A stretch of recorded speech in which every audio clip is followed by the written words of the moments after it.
Hey, Walter Sorrells back with more tips for the knife maker. Today, a young man makes a knife.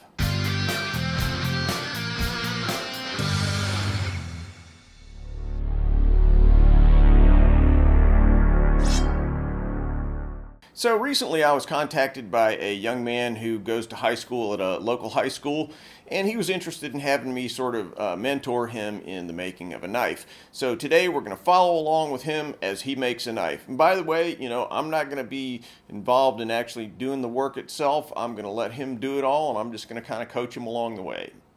All right, let's get started and watch him get to work. My name is Chris Shorts, and I'm going to turn this into a knife. Chris will begin by cutting a piece of 1095 steel to length. Then he'll use a little gizmo I designed for descaling the steel on the belt grinder. Chris is a senior at a local high school. He plans to pursue a career as a firefighter after graduation. He already volunteers for a local department, so he's well on his way. Now that he's got a clean piece of steel, he'll use layout fluid to scribe the shape of his blade, using an old template from my shop as a basis for his design. Let Chris explain. You lay the dicum down so you have a little bit of die to work with, so you have an outline of the blade. Then you can take your scribe, which is harder than the steel, and will cut through the dicum, and you can see the outline of the blade that you're going to make. This makes everything a little bit easier than trying to freehand it by eye.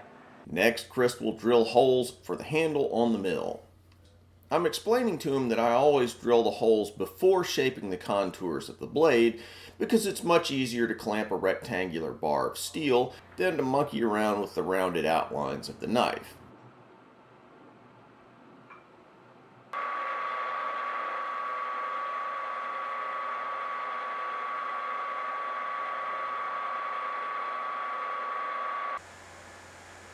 Next, it's over to the grinder to shape the blade.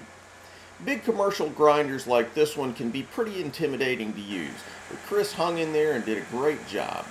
Normally I'd want him to use a respirator, but since we needed to communicate during the process, we skipped it and relied on my shop's ventilation system.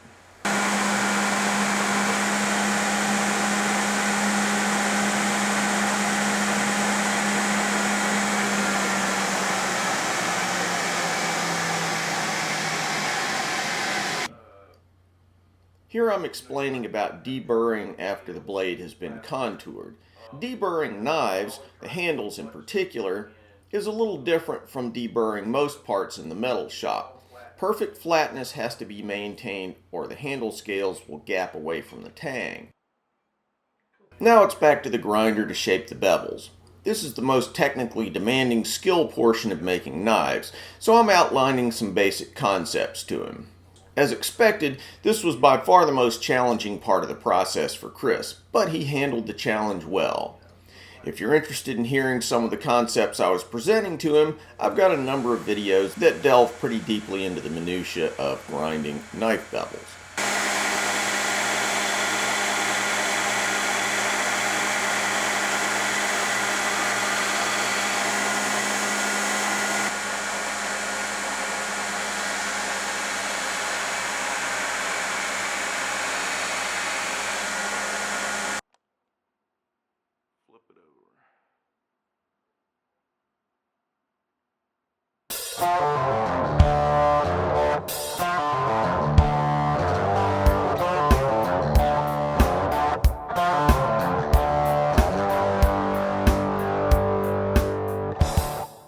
Then it's on to heat treating.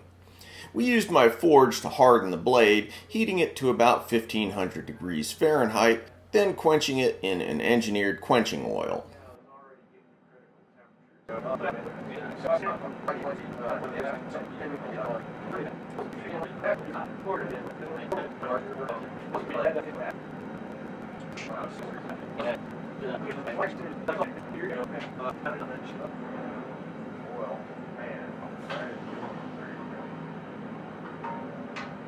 Scrape it on there. If it feels like it's biting in, then it's not hard. So back here is biting a little bit more than here. So see how that feels. See how it skates on there? Now test it right. You want to actually get just the corner of it. Just scrape on there. See how it bites in there more? Because this was not extraction temperature, so that part didn't harden. After that, the blade was tempered for an hour at 400 degrees in my heat treating oven. Depending on the project, I might do a much more elaborate heat treating process than this, but what Chris finds here is that with the right steel, a very serviceable knife can be made using really simple procedures. Chris then took the blade home and did some hand sanding. In his next session, Chris will start making the handle scales using canvas micarta, a durable and easily shaped material that's a favorite of custom knife makers. He'll drill the holes before cutting out the shape of the handle. As with the blade, it's always easier to drill things when they're in a rectangular form and are easy to clamp than later on in the process when they've got irregular shapes. This mill has a DRO, or digital readout, which makes drilling accurate holes very easy. You can drill the holes in both the handle scales and the blade itself at very precise distances so that they all mate up perfectly. Now this can also be accomplished with simpler drills by clamping the blade to the handle material and drilling through the tang of the blade. But since we've got the equipment, I'm letting Chris do it the easy way.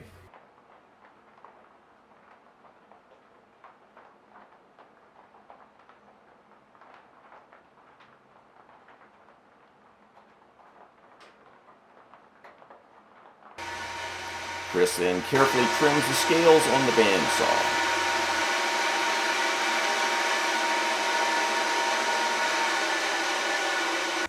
Now Chris will attach the handle using tube rivets.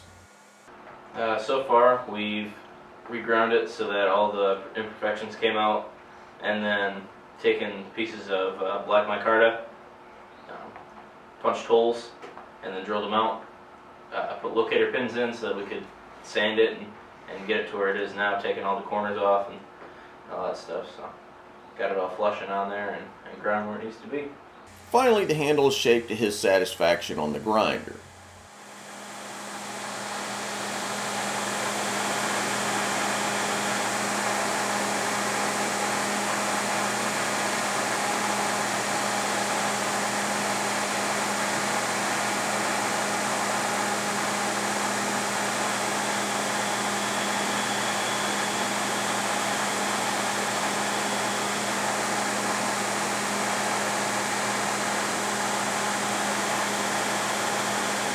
And here's more or less the final result.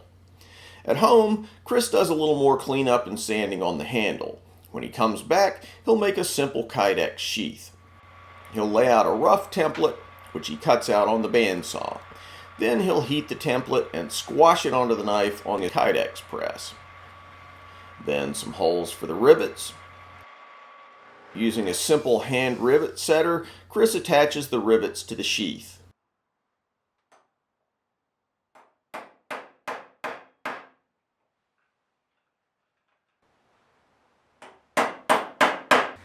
Now the excess is trimmed away on the grinder. Finally, using a heat gun, he'll soften the Kydex and then fold over the belt loop. And here's the final product. In just a few sessions, Chris has turned out a working knife that will hold up for many years.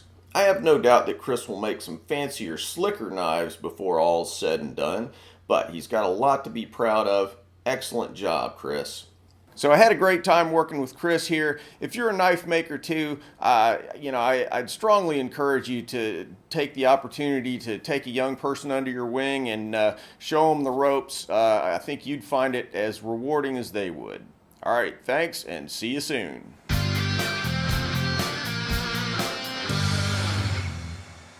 Thanks for watching, guys. If you feel like you got something out of this video, don't forget to subscribe. Also, click on the link to Patreon for a great way to give back to the channel. Plus, check me out on Instagram, Facebook, Twitter. Links in the description. If you want something sharp and pointy, maybe a gift for yourself or one of the cooler people in your life, check out my Tactics Armory website and pick up one of our tactical or outdoor knives. And finally, if you want to learn to make hamones or Japanese swords, check out WalterSorrellsBlades.com, where you can find videos about how I make hamones, as well as forging, mounting, polishing, and fittings for Japanese swords. Thanks, and see you soon.